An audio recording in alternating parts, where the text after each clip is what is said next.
Shimila Foundation မြန်မာအနေနဲ့အခုငလင်ဒေတာမှာမန္တလေးတိုင်းဒေတာကြီးနဲ့စကိုင်းတိုင်းဒေတာကြီးမှာရှိတဲ့မြို့နယ်12မြို့နယ်လောက်ကိုကျွန်တော်တို့ကူညီပံ့ပိုးမှုတွေလုပ်ပေးနိုင်ခဲ့ပါတယ်။ကျွန်တော်စဖြစ်ဖြစ်ချင်းဒီမတ်လ28ရက်ပြီးတော့ရှင်မင်းသားအနေနဲ့31ရက်နေ့ညနေပါတယ်မန္တလေးတိုင်းဒေတာကြီးကိုကျွန်တော်ရောက်ခဲ့ပါပြီ။အဲ့တော့ပထမစဖြစ်ဖြစ်ချင်းမှာအခြေခံစားတောက်ကုန်တွေကိုကျွန်တော်တို့ကူညီပံ့ပိုးမှုတွေပြုလုပ်ခဲ့ပါတယ်။ပထမဆုံးအနေနဲ့လူဦးရေအိမ်တော်စု1000စာကျွန်တော်တို့စပြီးတော့ကူညီပံ့ပိုးမှုတွေပြုလုပ်ခဲ့ပါတယ်။အဲ့ဒီချိန်တော့မတန်ဆွမ်းရဲ့တန်ဆွမ်းရဲ့မဟုတ်တော့ဘူးကျွန်တော်တို့ဒီကြုံတွေ့နေရတဲ့ဒုက္ခကြုံတွေ့နေရတဲ့မိသားစုအားလုံးကိုကျွန်တော်တို့ကူညီပံ့ပိုးမှုတွေလုပ်ခဲ့ပါတယ်။ Second phase တွေနဲ့ကျွန်တော်တို့600အိမ်တော်စု600ကိုလည်းထပ်မံပံ့ပိုးပေးနိုင်ခဲ့ပါတယ်။ဒါဆို1600ကဒါတန်ဆွမ်းသူရောမတန်ဆွမ်းသူရောကျွန်တော်တို့ပံ့ပိုးပေးနိုင်ခဲ့ပါတယ်။အခုဆက်လက်ပြီးတော့1100လူဦးရေ1000အိမ်တော်စု1100ဆိုလည်းကူညီပံ့ပိုးမှုတွေကျွန်တော်တို့ဆက်လက်ပြုလုပ်နေတာဖြစ်ပါတယ်။အဲ့ဒါဆိုကျွန်တော်တို့အားလုံးပေါင်းတန်ဆွမ်းသူရောမတန်ဆွမ်းသူအိမ်တော်စု2900ကိုကူညီပံ့ပိုးမှုတွေပြုလုပ်ပေးနိုင်ခဲ့ပြီဖြစ်ပါတယ်။မတန်ဆွမ်းသူအတွက်တီးတန့်ကိုကျွန်တော်တို့ကူညီပံ့ပိုးမှု980ကျွန်တော်ကူညီပံ့ပိုးမှုတွေဆက်လုပ်ပေးနိုင်ခဲ့ပါတယ်။မတန်ဆွမ်းသူတွေတော့ကျွန်တော်တို့ထည့်ပေးထားတဲ့အခြေခံစားတောက်ကုန်တွေမှာတော့ကျန်းမာရေးဝန်ဆောင်မှုတွေလျှက်စစ်တမ်းမီတို့ကျွန်တော် emergency light တို့ဖြာတို့ဆောင်းတော့အစားကုန်မျိုးကျွန်တော်ကူညီပံ့ပိုးမှုတွေပေးရပြီးတဲ့အခါမှာကျွန်တော်တို့ assistant device ပေါ့အထောက်အကူပြုပစ္စည်းတွေကျွန်တော်တို့အများကြီးပေးနိုင်ခဲ့ပါတယ်။အခုဆိုရင်ကျွန်တော်တို့ဒီမန္တလေးတိုင်းမှာဆိုရင်မန္တလေးမြို့နေမကတော့ကြောက်ဆဲတို့ဝင်းလွန်းတို့ပျော်ပွဲတို့ကထိတဲ့ကျွန်တော်အကုန်လုံးကျွန်တော်မိတ်ထီလာတာစီရမဲတင်ကြောက်ဆဲပြင်မနာဒါတွေကိုတောက်လျှောက်ကျွန်တော်ကူညီပံ့ပိုးမှုတွေကျွန်တော်တို့ပြုလုပ်ခဲ့တယ်။ social device တွေကျွန်တော်ပြုလုပ်ပေးခဲ့တယ်။နောက်ပြီးတော့ကျွန်တော်ဒီငလင်တန်ကြောက်ထိခိုက်တန်ရသွားရတဲ့မတန်ဆွမ်းသူတွေအတွက်ရှေးဝါကုသမှုတွေကျွန်တော်ဆက်လက်ပံ့ပိုးပေးနေရှိပါတယ်။ဆွေးရုံတင်နေတာတွေရှိတယ်။ထိခိုက်တန်ရသွားတဲ့အတူအပြင်ကိ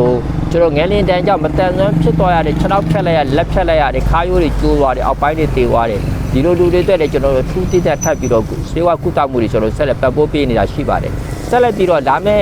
ဒီတစ်ပတ်နှစ်ပတ်လောက်တွင်းမှာပဲနောက်ထပ်ကျွန်တော်တို့မတန်ဆွမ်းမိသားစု990တိတိကိုကျွန်တော်တို့ထပ်မံပြီးတော့ကူညီပံ့ပိုးမှုတွေဆက်လက်ပြုလုပ်သွားမှာဖြစ်ပါတယ်ပြီးတော့နေထိုင်မှုအတွက်တက်နေပေါ့ကျွန်တော်တို့ယာယီမိုးကတက်နေကျွန်တော်တို့အလုံးတက်ပေါင်းစုပေါင်း200ပေါ့နော်ကျွန်တော်အဲ့ဒါတွေလည်းကျွန်တော်ဆက်လက်ပံ့ပိုးတာတွေရှိတော့လုပ်နေလည်းရှိပါဟုတ်ကဲ့အဲ့မှာငလင်ကြောင့်မလို့မတန်ဆွမ်းဖြစ်သွားတဲ့ဖြစ်သွားနိုင်လောက်တဲ့လူတွေရောတွေ့ခဲ့တယ်ကျွန်တော်တို့အနည်းဆုံး9ဦးအထက်မှာကျွန်တော်တွေ့ခဲ့ပါတယ်မနေ့ကကျွန်တော်ရေခါအင်းလွာသွားတဲ့လမ်းမှာဆိုလဲကျွန်တော်တို့ဒီ6လောက်နှစ်ဖက်ဖြတ်လိုက်ရတယ်ပေါ့နော်မတန်ဆွမ်းဖြစ်သွားတယ်ဒါလို့သူကတေချာပေါက်မတန်ဆွမ်းလုံးဝဖြစ်သွားပြီကျွန်တော်မန္တလေးတိုင်းဒေသကြီးမှာလည်းဖနှောင်းတွေဖြတ်လိုက်ရတာရှိတယ်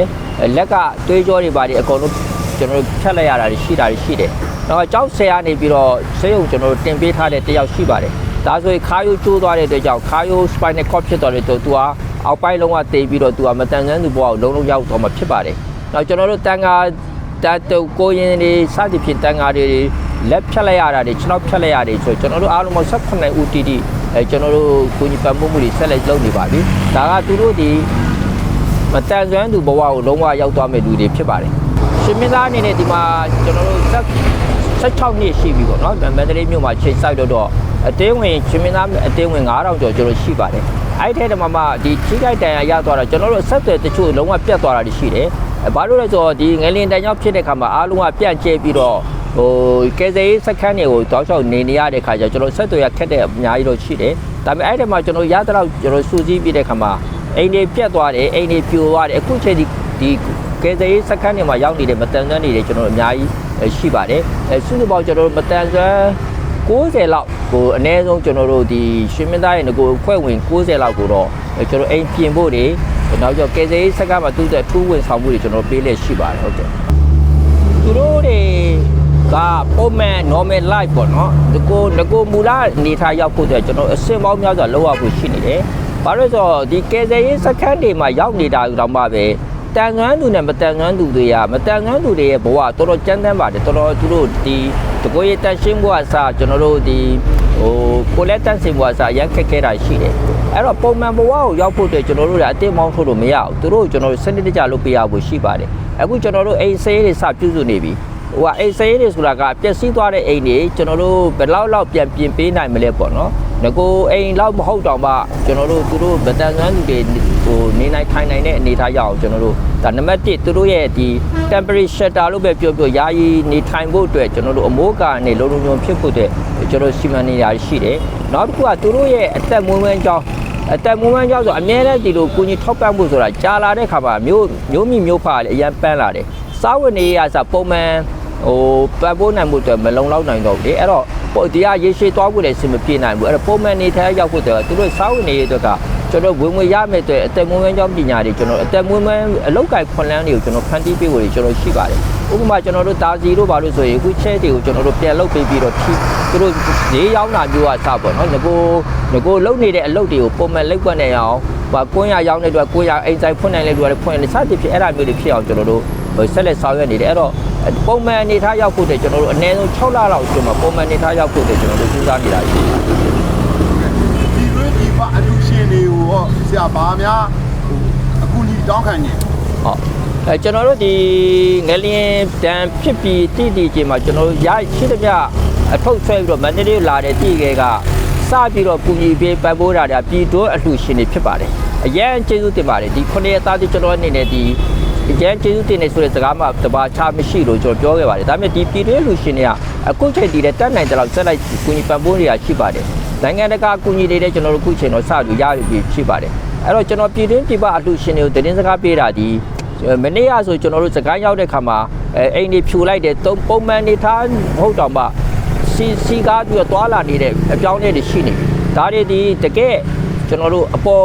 ဒီဘောပဲရှိတကယ်အခြေခံမှာကျွန်တော်အများကြီးလိုအပ်ချက်တွေရှိနေပါတယ်လိုအပ်ချက်တွေရှိနေတယ်။ဘာလုံးဆရာတွေကျွန်တော်အများကြီးရှိနေပါတယ်။ပုံမှန် live ကိုပုံမှန်ဘဝအနေထားရောက်ဖို့အတွက်ကကျွန်တော်တို့အရှင်မောမြတ်စွာ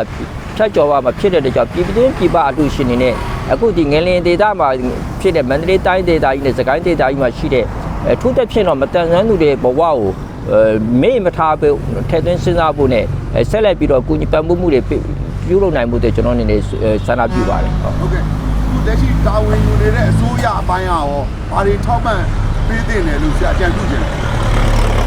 လက်ရှိစိုးရကပိုင်းရတော့ကျွန်တော်တို့လူကဲပြန်ဌာနရှိမှာပေါ့နော်ကျွန်တော်တို့မိခင်ဌာနပြလူကဲပြန်ဌာနတို့ဘေးစီမံတို့စသဖြင့်ရှိမယ်အဲ့တော့အခုချိန်ထိတော့မတန်ဆွမ်းလူတွေတဲ့တီးတက်